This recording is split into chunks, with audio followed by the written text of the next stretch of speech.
Hello there. Thanks for spending a few minutes with me on this Sunday morning as we take a brief look back at UFC Vegas 76, where we saw Sean Strickland take advantage of Abus Magomedov falling off of a cliff after 5 minutes. That was a fascinating turn of events that we were treated to. We had 12 fights. We saw a lot of finishes. We saw some controversial judging. We saw some volatility in full effect in regards to low-level women's mixed martial arts. I've warned many folks about that.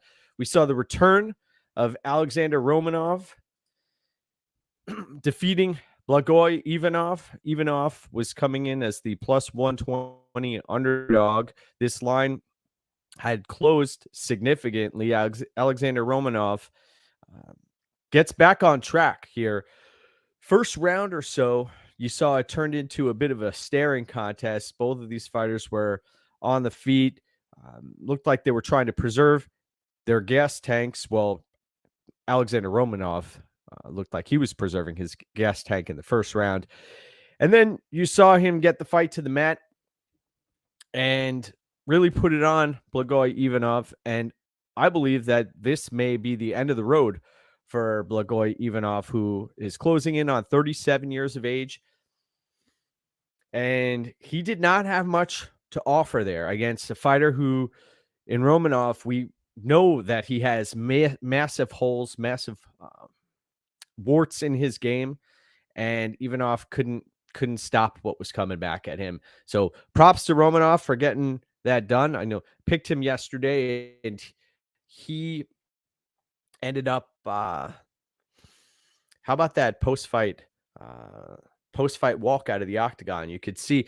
I wonder what the future entails for Alexander Romanov. The heavyweight division is wide open as far as I'm concerned. John Jones is not the most active fighter at that weight class, and we know money talks, so I'm not sure what the hell's going to happen with the heavyweight division in the UFC. We'll see. Second fight of the night where we saw an upset in Luana Carolina disposing of Ivana Petrovic. I warned folks in the morning breakdown that you can't trust regional fighters with undefeated records who have faced marginal competition. And Ivana Petrovic, we saw, didn't have much to offer against a lower level fighter on the other side of the octagon in Luana Carolina. Carolina, she's not that good. And she was able to defeat Ivana Petrovic rather handily. So props to those who were willing to lay the dog odds on Carolina. I personally have tried to avoid any semblance of laying either juice or any units on low-level women's mixed martial arts, but I understand how appetizing that must have been for folks, appetizing on their palate to cash that ticket, the Luana Carolina ticket. And later today, if you could post your post-fight meals, the UFC Vegas 76 post-fight meals, what you're able to do with those cash tickets, treat yourself, nourish yourself, get in a solid meal after cashing that bet.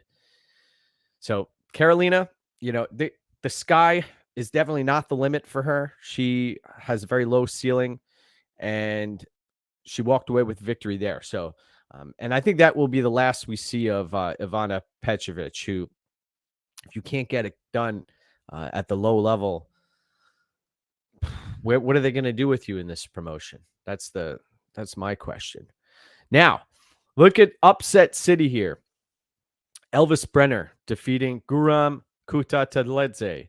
Kutateladze came in as the minus 700 betting favorite here, and he's been inactive recently. He's had some fights fall through. He's had some tough matchmaking assignments.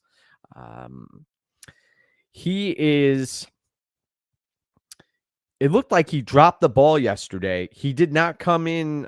He gassed out rather quickly. He was huffing and puffing at the end of that first round. I knew something was not right. Watching the way he was defending his strikes, the strikes that were coming back at him, he was shelling up.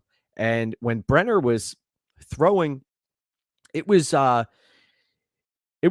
on Kutateladze, and it was also landing on his forearms as he was shelling up. And Kutateladze was it just the visuals were horrible. The optics in the second and third round. I know he was up on the scorecards heading into the third, but I didn't like what I saw out of Kutateladze.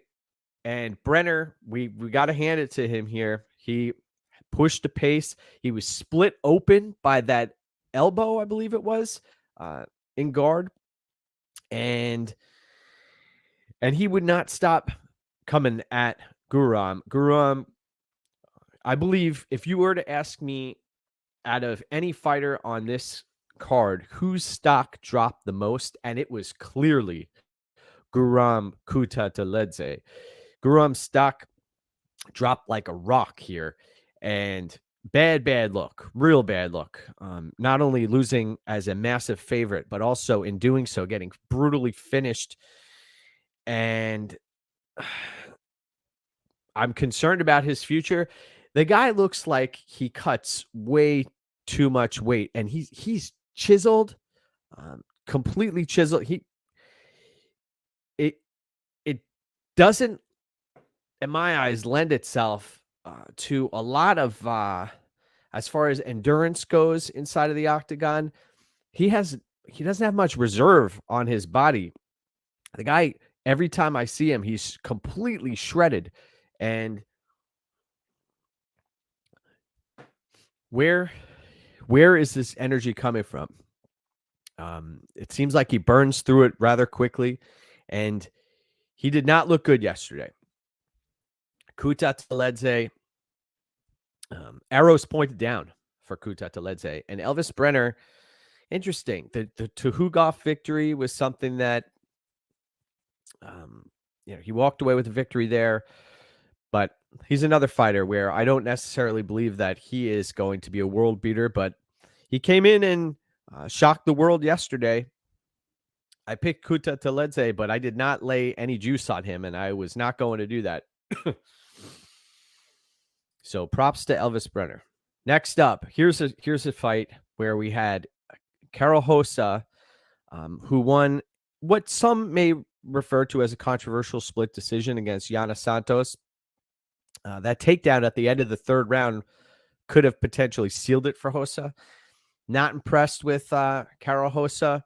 I know she took the fight on fairly short notice. Morning, Donnie. Good to see you. She took the fight on short notice, and she did not look good. Karol Rosa looked extremely flabby out there and wasn't ready to really push a pace. Yana Santos was controlling her in the clinch during parts of the fight, and it seemed like Santos was the more prepared fighter here, who was fighting well, but you saw that Karol Rosa eked out the decision there. No problem with that decision. I didn't have any money on the fight, but we saw just another example of the low-level volatility in women's mixed martial arts. And also, as far as the judging goes, we must, in our capping process, understand that there's a remote possibility that inaccurate judging does occasionally take place. And we really need to consider that when unit sizing. If you see anybody laying 7, 8, 9, 10, 11 units on a play, just realize that there is a lot to be concerned about if fights head to the scorecards. And I understand why folks would be sweating bullets. I've never laid 10 units on anything, 9 units, 8 units, anything like that. And for folks to do that, that is a dangerous proposition. And this fight, for instance, is one with low level women's mixed martial arts where it goes to the scorecards and you're not sure what they're seeing because it's very subjective to a lot of these judges. I think back to the Yana Santos, Caitlin Vieira fight where Vieira was in top position for many minutes, even in the third round. And then she ended up, I believe, getting reversed and eating an elbow, and that turned the fight there. So just dangerous stuff. You're playing with fire, and proceed with caution. Everything in moderation, my brothers. Let's see. Lou, welcome aboard. Great to see you. I look forward to trading barbs with you on a podcast in the near future. Look forward to engaging in hearty discussion. I believe our dialogue together would make for a great podcast. And I apologize for not being able to hop on with you recently, but I think that we should set something up in the very near future. Looking forward to it. Let's speak regarding Joanderson Brito and Weston Wilson. Brito got the job done inside the distance. I believe that the inside the distance prop was around minus 400 or so on Joanderson Brito. I personally was looking towards a submission finish, but Weston ended up getting caught and shelled up, and Joanderson Brito just let him have it with strikes. And that was all she wrote. So Brito by TKO it is.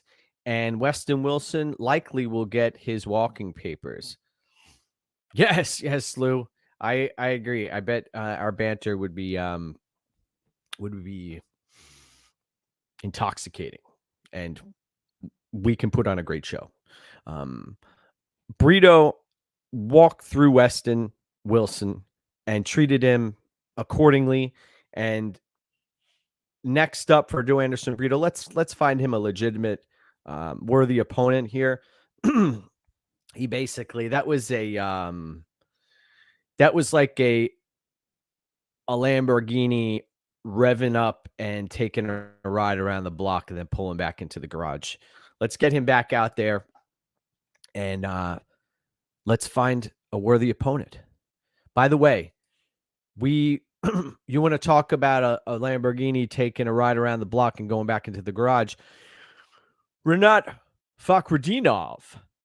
I'm gonna say a name. Prepare yourself. Jack Della Maddalena. Hey.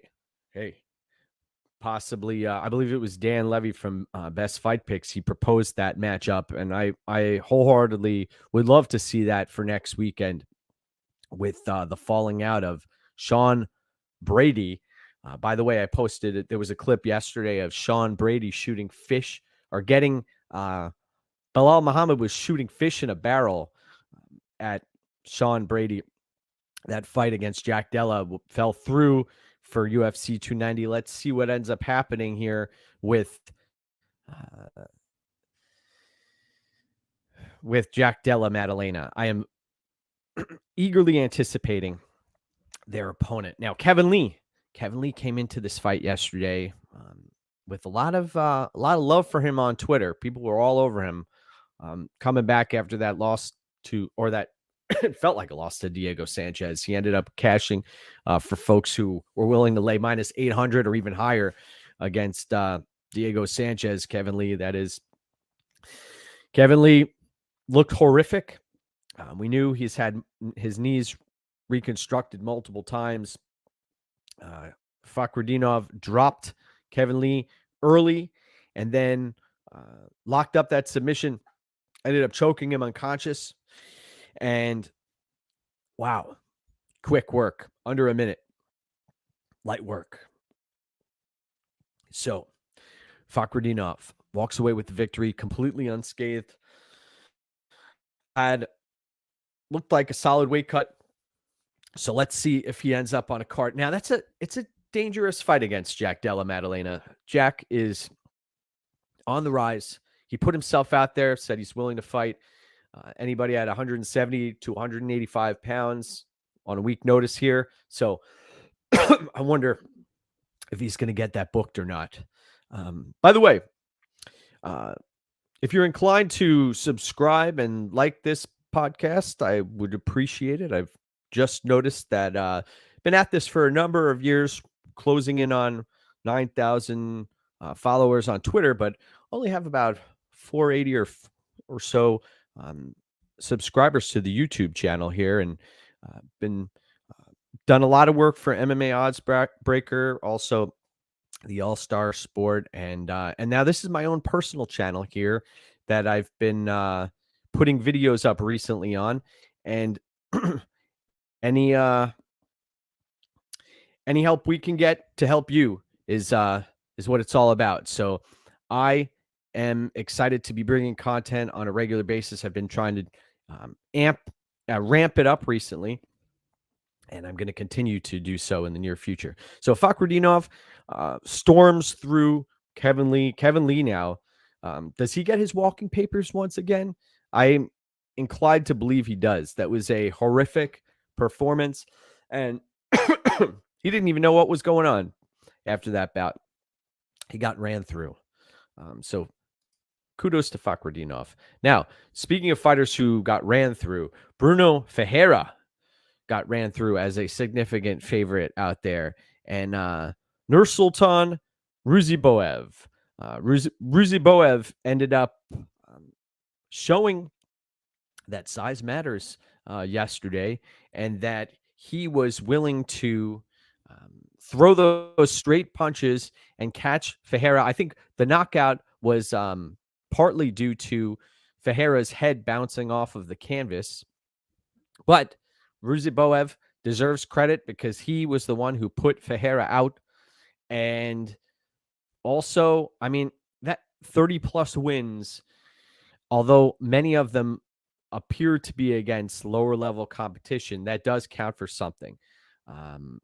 I'll be interested to see what Ruziboev looks like with a full camp. I'm not necessarily a believer in him, but this is a fight where you had two finishers who were going to go for the kill or be killed within a number of minutes. That's one of the reasons the fight doesn't go the distance prop was in the minus 600s or so. So quick finish. We didn't get to see much out of Ruziboev, but let's be honest with ourselves. The guy does have a physique, the length, the stature that is beneficial for someone at this weight class. These are advantages that you can't teach. The size, the wingspan, the length on the ground. If a fight hits the mats, you're eligible. More submission techniques are at your disposal in certain areas of the fight.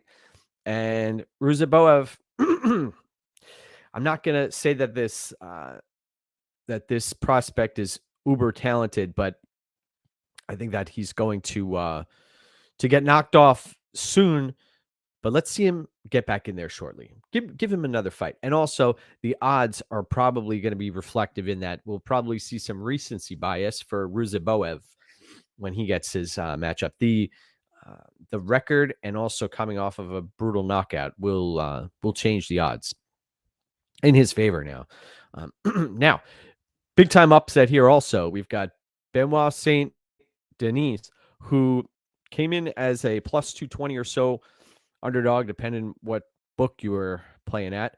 And he defeated Ismail Bonfim right from the get-go. It seemed like Saint Denis had Bonfim's number.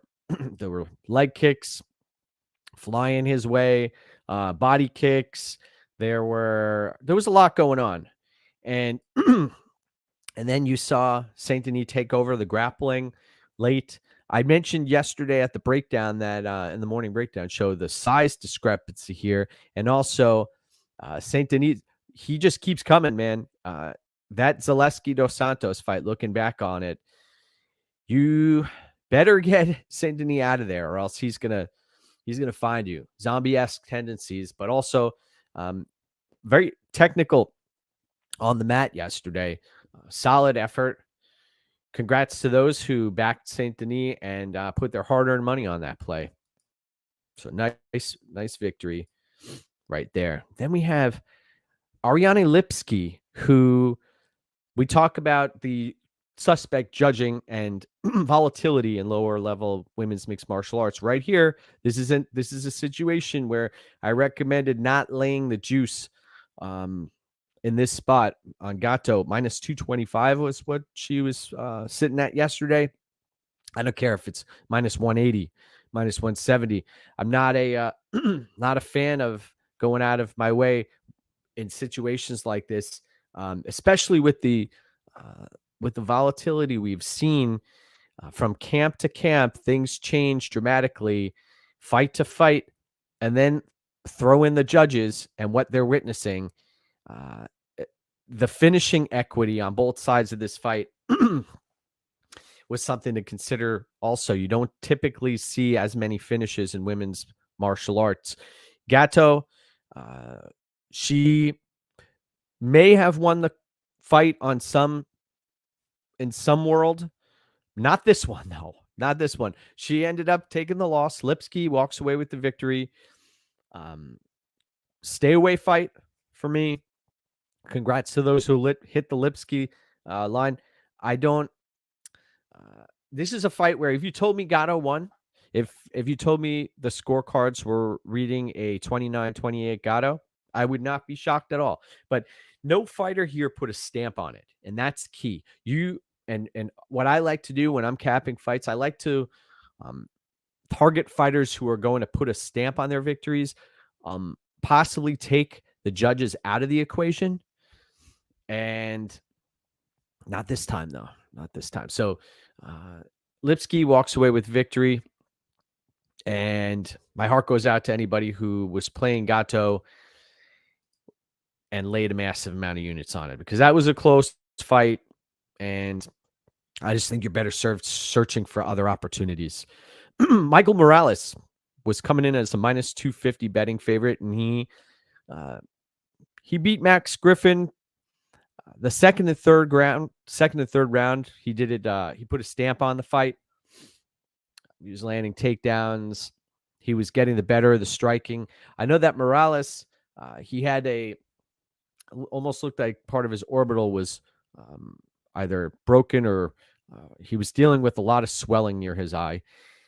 And luckily, the fight continued for Morales' sake, because he deserved that victory. And he fought composed. I liked seeing that out of Morales. Sometimes he can get a little wild out there. And there were some of the pocket exchanges where he wasn't moving his head off of the center line, and that was a concern watching, because Griffin can crack. So he was giving Griffin a shot at being in this fight.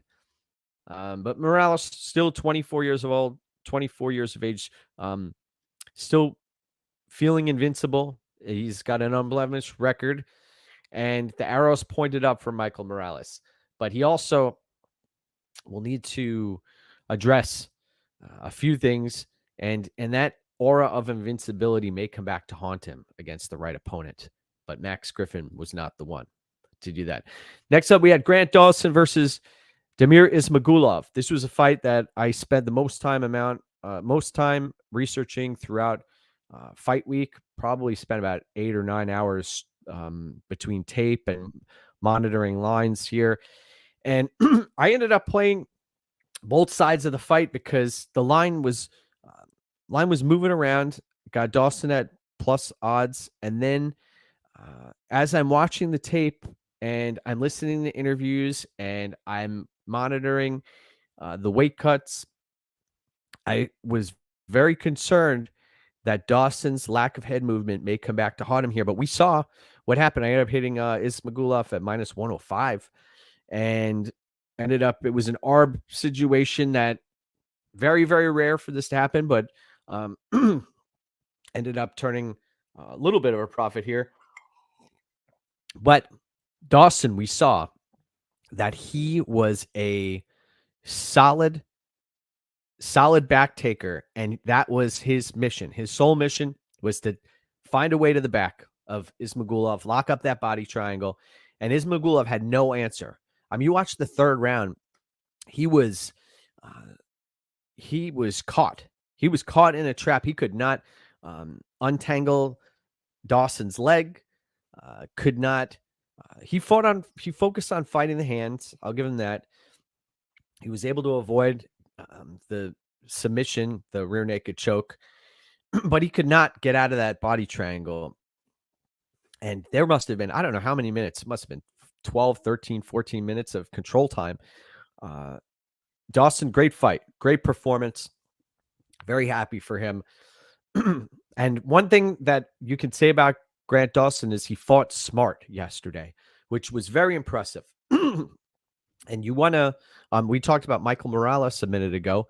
Michael Morales was trading in the pocket against a power puncher, which is potentially dangerous.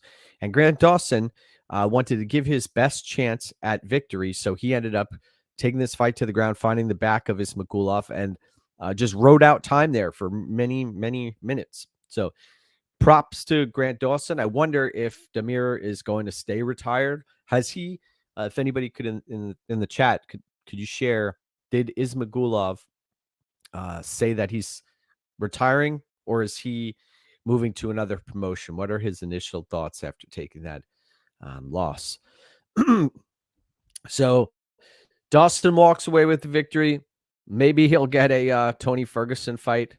I mean, can you imagine what he would do to Ferguson at this stage in their career? I would say Dawson would probably be a minus 350, minus 400 betting favorite. That's probably what we'd be looking at. Dawson opening up as. So who's Dawson going to get next? Also, the other strange thing is Ismagulov and Dawson have both been fighting. There's a lot of ATT fighters fighting each other. It's very, very strange that this continues to happen on a regular basis. You don't hear about this happening at other gyms. Sarah Longo, can you imagine that transpiring? No way.